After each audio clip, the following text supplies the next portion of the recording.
اگر آپ نماز پڑھتے ہیں، ہمارے بہت سارے بھائی جب نماز پڑھتے ہیں ان کو یہ بھی پتا نہیں کہ ہاتھ کہاں باندھنا ہے، کوئی نیچے باندھ رہا ہے، کوئی بالکل اوپر باندھ رہا ہے، کوئی پیٹ پر باندھ رہا ہے۔ بھائی صاحب، نہ پیٹ پر ہاتھ باندھنا سنت ہے، نہ ناف کے نیچے سنت ہے، نہ بالکل اوپر سنت ہے، سینے پر ہاتھ باندھنا ہے۔ رکوع میں جانا ہے تو پیٹھ کو بالکل برابر رکھنا ہے، پیٹھ کو اور سر کے لیول کو برابر رکھنا ہے۔ سجدے میں جانا ہے تو کم سے کم بدن کا 7 حصہ زمین پر ہونا چاہیے، دونوں ہاتھ زمین پر ہونا چاہیے، دونوں گھٹنا زمین پر ہونا چاہیے، دونوں پیر کی ہتھیلی زمین پر ہونی چاہیے، اور ناک اور ماتھا زمین پر ہونا چاہیے۔ نماز پڑھ رہا ہے آدمی لیکن صحیح طریقے سے نہیں پڑھ رہا۔ احسان یہ ہے آپ جب بھی نماز پڑھیں صحیح طریقے سے پڑھیں۔ اللہ کے نبی نے دیکھا ایک آدمی نماز پڑھ رہا ہے، بہت جلدی جلدی پڑھ رہا ہے، پھٹافٹ پڑھ رہا ہے۔ آپ نے جب اس نے سلام پھیر لیا، اس نے آ کر کے اللہ کے نبی کو سلام کیا، آپ نے سلام کا جواب دیا اور آپ نے فرمایا ارجع فصلی فإنک لم تصلی، اے میرے بھائی جاؤ تم پھر سے نماز پڑھو، تم نے نماز نہیں پڑھی۔ صحابی پھر گئے، پھر سے نماز پڑھی، پھر آ کر کے سلام کیا، آپ نے سلام کا جواب دیا، آپ نے کہا تم جا کر کے پھر سے نماز پڑھو، تم نے نماز نہیں پڑھی۔ 3 بار ایسا ہو گیا۔ صحابی بولے اللہ کے نبی میں تو اپنی طرف سے اچھی نماز پڑھ رہا ہوں، مجھے نہیں پتا کہ اس سے اچھی کیسے پڑھی جاتی ہے۔ آپ نے نماز کا طریقہ بتایا، آپ نے فرمایا جب تم نماز میں کھڑے ہوا کرو اطمینان سے کھڑے ہوا کرو، سکون سے کھڑے ہوا کرو، اللہ اکبر کہہ کر کے ہاتھ باندھا کرو، سورہ فاتحہ پڑھا کرو، کوئی سورت ملا لیا کرو، پھر جب رکوع میں جایا کرو اطمینان سے رکوع کیا کرو، جب رکوع سے اٹھا کرو اطمینان سے کھڑے ہو جایا کرو، پھر آرام سے سجدہ کیا کرو، پھر آرام سے سجدے سے اٹھا کرو، اطمینان سے نماز پڑھا کرو، تب جا کر کے تمہاری نماز پوری ہوگی۔ احسان کا ایک مطلب یہ بھی، جو کام کرو پرفیکٹ طریقے سے، صحیح طریقے سے کرو۔ یہاں تک کہ جب آپ جانور کے گردن پہ چھری چلا رہے ہو، اللہ کے نبی فرماتے ہیں اذا قتلتم فاحسنوا القتلہ واذا ذبحتم فاحسنوا الذبح، جب تم اپنے جانوروں کو ذبح کرو تو صحیح طریقے سے ذبح کرو، اس کا طریقہ سمجھ لو کہ کہاں پہ چھری رکھنا ہے، کون سی رگ کو کاٹنا ہے، کب کاٹنا ہے۔ جب ذبح کرو تو صحیح طریقے سے ذبح کرو، اپنی چھری کو تیز کر لیا کرو، چھری ایسی نہ ہو کہ بیچارہ جانور تڑپ تڑپ کر کے مرے، چھری اتنی تیز ہو کہ ایک بار چھری چلاؤ اور جانور کی جان نکل جائے، چھری کو پہلے سے تیز کر لو تاکہ اپنے جانوروں کو آرام پہنچاؤ۔ تو یہ ہے احسان کا دوسرا مطلب۔ احسان کا تیسرا مطلب بھلائی کرنا، اچھا سلوک کرنا، اپنی زبان کے ذریعے، اپنے عمل کے ذریعے فائدہ پہنچانا، احسان کرنا۔ اور جب احسان آپ کریں گے تو سب سے پہلے کس کے ساتھ کریں گے؟ فرمایا وَبِالْوَالِدَيْنِ احسانا، اپنے ماتا پتا کے ساتھ، اپنے ماں باپ کے ساتھ آپ کو احسان کرنا ہے۔ مولوی صاحب میرے باپ نے میرے ساتھ بہت غلط کام کیا ہے، میرے باپ نے جائیداد سے مجھ کو بے دخل کر دیا ہے، 4 بھائیوں کو جائیداد میں حصہ دیا اور مولوی صاحب میرے باپ نے مجھ کو جائیداد میں حصہ نہیں دیا۔ آپ کے باپ نے غلط کیا، نا انصافی کی، ظلم کیا، آپ کے باپ کی اللہ تعالیٰ کے یہاں پکڑ ہوگی، مگر پھر بھی اس غلط کرنے کے باوجود آپ کی ذمہ داری ہے وَبِالْوَالِدَيْنِ احسانا، آپ اپنی ذات سے اپنے ماں باپ کو تکلیف نہ پہنچانا، جہاں تک ہو سکے ان کے ساتھ اچھا سلوک کرتے رہنا۔ بہت مشکل کام ہے مگر کرنا ہے۔ رشتہ داروں کے ساتھ احسان کرنا، پڑوسیوں کے ساتھ احسان کرنا، اپنے آس پاس کے لوگوں کے ساتھ احسان کرنا، ہر مسلمان کے ساتھ احسان کرنے کی کوشش کرنا۔ تو اللہ کو احسان کرنے والے لوگ بہت پسند ہیں۔ آگے بڑھتے ہیں، دوسری چیز جو اللہ تعالیٰ کو بہت پسند ہے، بلا من اوفا بعہدہ واتقا، جو انسان اپنے وعدے کو پورا کرتا ہے اور اللہ سے ڈرتا ہے، متقی بن جاتا ہے، تقوی والا بن جاتا ہے۔ وہ کان کھول کر کے سن لے، فَإِنَّ اللَّهَ يُحِبُّ الْمُتَّقِينَ، اللہ تعالیٰ کو تقوی والے لوگ بہت پسند ہیں۔ تقوی کس کو کہتے ہیں؟ تقوی کا ارتھ کیا ہے؟ تقوی کا مطلب کیا ہے؟ چلیے آپ کو بتا دیتا ہوں۔ تقوی کا مطلب یہ ہے کہ میرے اور گناہ کے بیچ میں ایک رکاوٹ آ جائے، ایک آڑ آ جائے کہ نہیں یار یہ گناہ کا کام ہے، میں نہیں کروں۔ ہمارے اور گناہوں کے بیچ میں ایک رکاوٹ آ جائے، اللہ کا ڈر آ جائے، اللہ کا خوف آ جائے، اسی کا نام تقویٰ ہے۔ اللہ کے نبی ایک واقعہ بیان فرماتے ہیں کہ 3 دوست تھے جو ایک مرتبہ سفر پہ جا رہے تھے، راستے میں بارش ہونے لگی، پہاڑ کے اوپر تینوں چڑھ گئے، ایک گفا تھی، ایک غار تھا، تینوں غار کے اندر داخل ہو گئے۔ اچانک ایک بہت بڑا سا پتھر آیا اور غار کا منہ بند ہو گیا، تینوں غار کے اندر قید ہو گئے۔ اب تینوں نے آپس میں مشورہ کیا کہ ہم لوگ تو بہت بڑی مصیبت میں پڑ گئے، اب چلو ہم لوگ اللہ تعالیٰ سے کوئی دعا کرتے ہیں، کوئی ایسا عمل اللہ تعالیٰ کے سامنے بیان کرتے ہیں جو عمل ہم نے اللہ تعالیٰ کو خوش کرنے کے لیے کیا تھا، ہو سکتا ہے کہ اللہ تعالیٰ ہمارے اس عمل کے بدلے ہماری مصیبت ختم کر دے۔ پتہ یہ چلا زندگی میں کچھ نیکیاں ایسی کر کے رکھو کہ جو صرف آپ کو پتا ہو اور اللہ کو پتا ہو۔ مصیبت پڑنے پر اور آزمائش آنے پر اللہ سے کہہ سکو کہ اے اللہ وہ نیکی میں نے صرف تیرے لیے کی تھی، اللہ کسی کو نہیں بتایا تھا، کوئی نہیں جانتا تھا، اس نیکی کا حوالہ آپ دے سکتے۔ تینوں غار کے اندر پھنسے ہوئے ہیں، پہاڑ کی گفا کے اندر پھنسے ہوئے ہیں، اور تینوں اپنی اپنی نیکیوں کو بیان کر رہے ہیں۔ ان تینوں میں ایک آدمی کہتا ہے اے اللہ میری ایک چچا زاد بہن تھی، میری چچا کی لڑکی تھی، اور میں اس سے بہت پیار کرتا تھا، بہت محبت کرتا تھا، میں اس سے بہت پیار کرتا تھا، میں اس کو پانا چاہتا تھا، اس کے ساتھ اپنی شہوت کو پوری کرنا چاہتا تھا، مجھے موقع نہیں مل رہا تھا۔ ایک مرتبہ ایسا ہوا کہ گاؤں میں سوکھا پڑ گیا، قحط سالی پڑ گئی، لوگ اناج کے دانے دانے کو ترسنے لگے۔ وہ چچا زاد بہن، وہ چچا کی لڑکی میرے پاس آتی ہے اور مجھ سے مدد مانگتی ہے۔ میں کہتا ہوں میں تجھ کو 100 درہم دوں گا یا 100 دینار دوں گا۔ درہم کا بھی لفظ حدیث میں آتا ہے، دینار کا بھی لفظ حدیث میں آتا ہے۔ میں نے کہا میں تجھ کو 100 دینار دوں گا، شرط یہ ہے تجھے میرے ساتھ غلط کام کرنا پڑے گا، میری برسوں کی آرزو پوری کرنی پڑے گی، میری ہوس کو بجھانا پڑے گا۔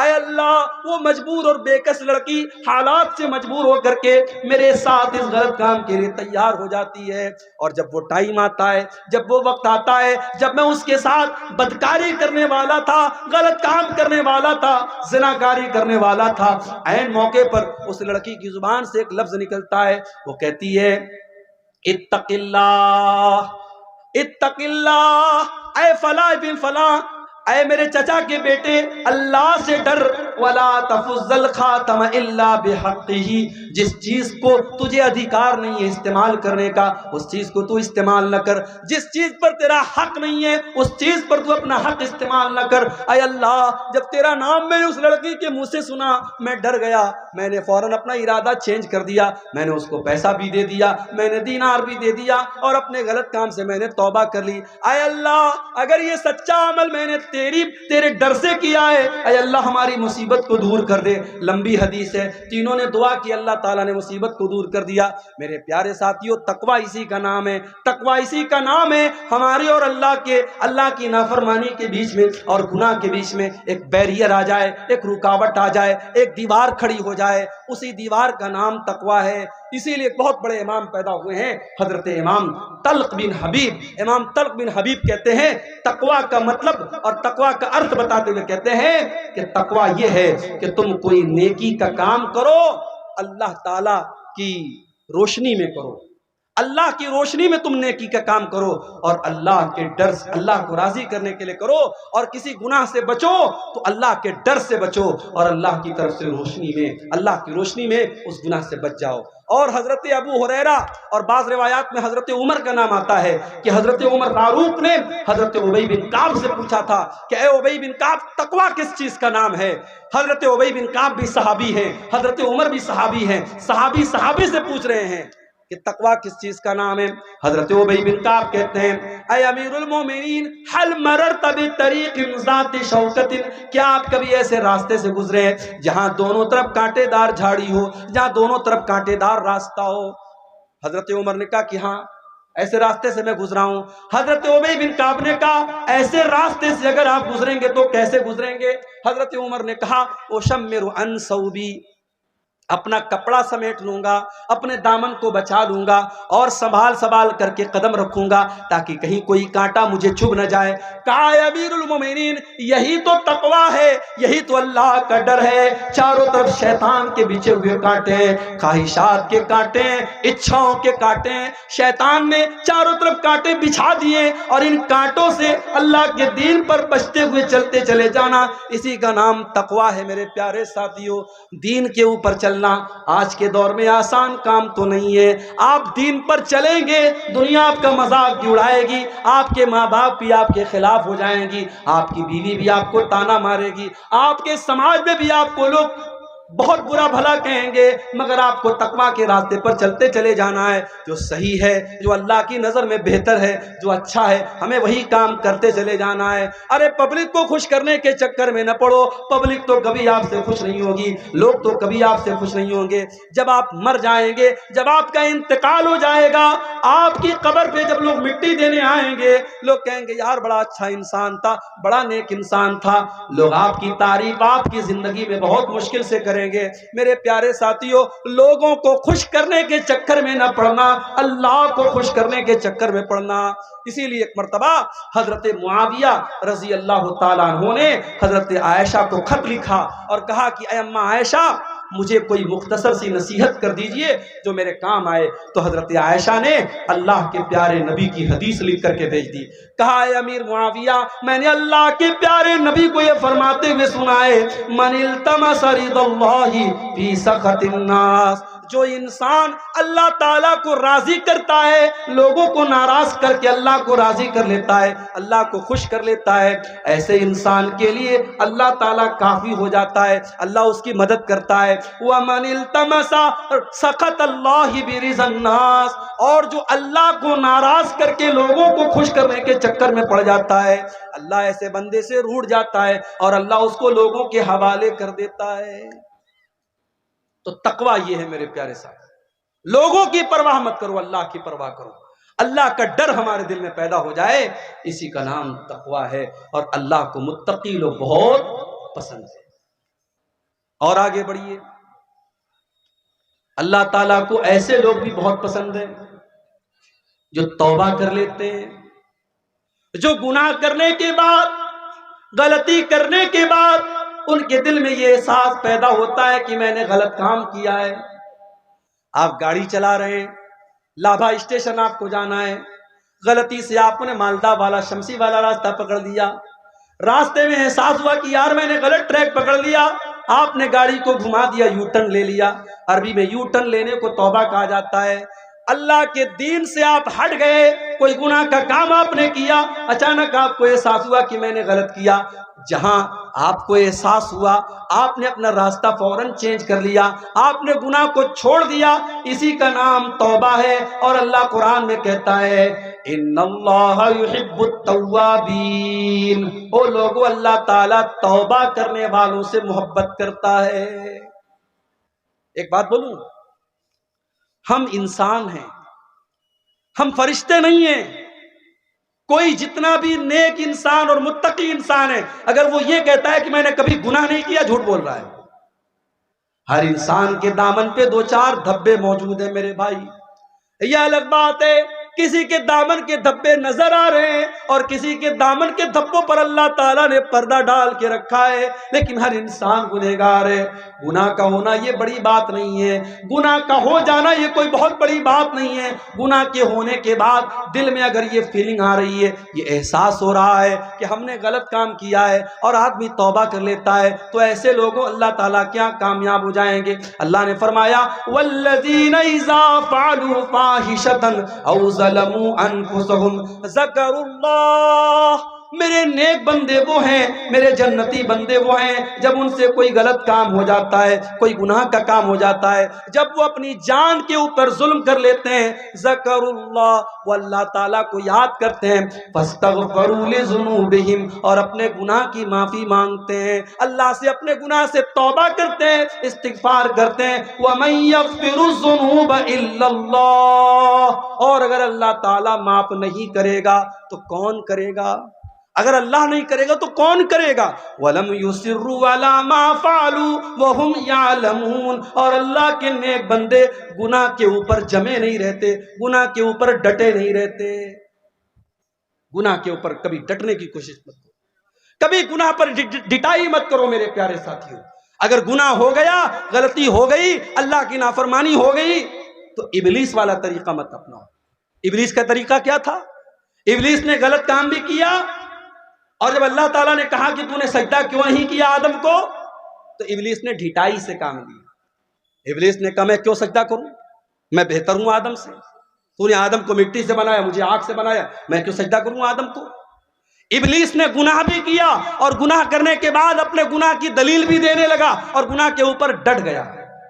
ابلیس کا طریقہ مت اپنائیے، آدم کا طریقہ اپنائیے۔ آدم علیہ السلام سے غلطی ہو گئی، ان کو احساس ہوا کہ میں نے بہت بڑا گناہ کر دیا، انہوں نے اللہ کی بارگاہ میں توبہ کی، ہمارے باپ آدم نے بھی کی اور ہماری ماں حوا نے بھی کی۔ ربنا ظلمنا انفسنا وان لم تغفر لنا وترحمنا لنکونن من الخاسرین، اے ہمارے پروردگار، ہم نے اپنی جان کے اوپر بہت ظلم کر لیا، بہت غلطی کر لی، اے اللہ اگر تو نے نہیں بخشا اور تو نے رحم نہیں کیا تو ہم خسارہ اٹھانے والوں میں سے ہو جائیں گے۔ تو توبہ کرنے والے اللہ تعالیٰ کو بہت پسند۔ اور آگے بڑھیے، اللہ تعالیٰ کو پاک صاف لوگ بھی بہت پسند ہیں۔ پاک صاف، پاک صاف بجھتے پاریں، سمجھ رہے پاک صاف کس کو کہتے ہیں؟ جو ہر اعتبار سے پاک رہتا ہو، شریر بھی پاک، آتما بھی پاک، ظاہر بھی پاک اور باطن بھی پاک، جسم بھی پاک اور روح بھی پاک۔ اللہ کو پاک لوگ بہت پسند ہیں۔ عورتوں کو جو پیریڈ آتا ہے، صحابہ نے اللہ کے نبی سے پوچھا کہ اللہ کے نبی جب عورتیں پیریڈ میں ہوں تو کیا ہم ان کے ساتھ کھانا کھا سکتے ہیں کہ نہیں، ان کے ساتھ اٹھ بیٹھ سکتے ہیں کہ نہیں، ان کے شریر کو ٹچ کر سکتے ہیں کہ نہیں؟ اللہ نے قرآن کی آیت نازل کر دی، وَيَسْأَلُونَكَ عَنِ الْمَحِيضِ، اے نبی لوگ آپ سے سوال کرتے ہیں عورتوں کے پیریڈ کے بارے میں، قُلْ هُوَ أَذًى، آپ بتا دیجئے کہ وہ عورتوں کے لیے تکلیف کا ٹائم ہوتا ہے، وہ عورتوں کے لیے تکلیف کا ٹائم ہوتا ہے۔ فَاعْتَزِلُوا النِّسَاءَ فِي الْمَحِيضِ، جب پیریڈ کا ٹائم آ جائے تو عورتوں سے دور رہنا۔ دور رہنے کا مطلب یہ ہے ان سے سمبند نہیں بنانا، ان سے تعلق قائم مت کرنا۔ فَإِذَا تَطَهَّرْنَا، جب ان کا پیریڈ ختم ہو جائے، وہ پاک ہو جائیں، وہ غسل کر لیں۔ فَأْتُوهُنَّ مِنْ حَيْثُ أَمَرَكُمُ اللَّهُ، تو اے مسلمانوں اب تم اپنی بیوی سے ملاقات کر سکتے ہو اس طریقے سے جس طریقے سے اللہ تعالیٰ نے تم کو حکم دیا ہے۔ اس کے بعد فرمایا کہ ان اللہ یحب التوابین ویحب المتطہرین، اللہ تعالیٰ کو توبہ کرنے والے لوگ پسند ہیں اور اللہ تعالیٰ کو پاک صاف لوگ پسند ہیں۔ پاک صاف لوگ پسند ہیں۔ غیر مسلم کو دیکھو، کھڑا ہو کے پیشاب کرتا ہے، پیٹ کی زپ کھولا، پیشاب کیا، پیٹ کی زپ بند، کام ختم۔ پیشاب کہاں پڑا؟ شریر پہ پڑا، ہاتھ میں پڑا، پیر پہ پڑا، کپڑے پہ پڑا، کوئی مطلب نہیں۔ مسلمان کہیں بھی چلا جائے وہ یا تو پانی تلاش کرے گا، پانی نہیں ہے کنکر پتھر تلاش کرے گا، بغیر استنجا کیے، بغیر پاکی اور صفائی کیے وہ پیشاب نہیں کرے گا۔ اور یہی فرق ہے ہمارے اور دوسروں کے بیچ میں۔ ہمارے نبی نے ہمیں پیشاب اور پاخانہ کرنے کے آداب بھی بتائے ہیں، میرے استنجا کرنے کے آداب بھی بتائے ہیں، کیسے استنجا کرنا ہے اور کیسے نہیں کرنا ہے۔ صفائی ستھرائی ہمارے دین کے اندر۔ جمعہ کے دن تو غسل کرنا واجب ہے، ضروری ہے، کمپلسری ہے۔ اکثر علماء کہتے ہیں حدیث کے جو الفاظ ہیں کہ جمعہ کے دن غسل کرنا واجب ہے، اس لیے بلا کسی مجبوری کے اور بلا کسی بیماری کے جمعہ کے دن گنجائش نہیں ہے۔ جمعہ کے دن تو ہر حال میں آپ کو غسل کرنا ہے۔ ناپاک ہو گئے آپ، بیوی سے ملاقات آپ نے کر لی، اب شریعت کہہ رہی ہے آپ قرآن نہیں چھو سکتے، آپ نماز نہیں پڑھ سکتے، پہلے جا کر کے غسل کیجئے، پاکی حاصل کیجئے، اس کے بعد آپ نماز پڑھیں۔ میرے پیارے ساتھیوں، ہمارے دین سے زیادہ پاکی صفائی آپ کو کہاں ملے گی؟ ہمارے دین میں سب سے اہم عبادت نماز ہے، اور نماز کے لیے پاکی کا ہونا ضروری ہے۔ اگر پانی کے ذریعے پاکی ہو رہی ہے بہت اچھی بات ہے، اگر پانی اویلیبل نہیں ہے، اگر پانی نہیں مل رہا ہے، اللہ تعالیٰ قرآن میں کہتا ہے فَتَيَمَّمُوا صَعِيدًا طَيِّبًا، اگر پانی نہیں مل رہا ہے یا تم بیمار ہو گئے ہو اور پانی کا استعمال کرنے سے اور زیادہ بیمار ہونے کا ڈر ہے تو تم تیمم کر لیا کرو، پاک مٹی کے ذریعے پاکی حاصل کر لیا کرو۔ تو اسلام کے اندر پاکی کی بڑی اہمیت ہے۔ کپڑا بھی پاک ہونا چاہیے، نماز آپ پڑھ رہے ہیں وہ جگہ بھی پاک ہونی چاہیے، اور سب سے بڑھ کر جسم کو جتنا بھی پاک کر لیا، اگر اندر سے انسان گندا ہے، مشرک ہے، اور اندر سے نجس اور ناپاک ہے تو وہ جتنا بھی صابن سے اور شیمپو سے نہا لے کوئی مطلب نہیں۔ اسی لیے قرآن کہتا ہے انما المشرکون نجس، مشرک لوگ ناپاک ہیں، فلا یقرب المسجد الحرام، جو مشرک ہے وہ ہماری مسجد کے قریب نہ آئے، وہ خانہ کعبہ کے قریب نہ آئے۔ اے اللہ وہ تو صابن سے نہاتا ہے، وہ تو شیمپو سے نہاتا ہے، اللہ نے فرمایا اس کا شریر تو پاک ہے، اس کا جسم تو پاک ہے، مگر جو اللہ کے علاوہ کسی غیر کے در پہ جا کے سر جھکا رہا ہے اس کا شریر تو پاک ہے لیکن اس کی روح ناپاک ہے، وہ اندر سے ناپاک ہے، ایسا آدمی میرے خانہ کعبہ کے قریب نہ آئے۔ تو اپنے عقیدے کو بھی پاک کرو،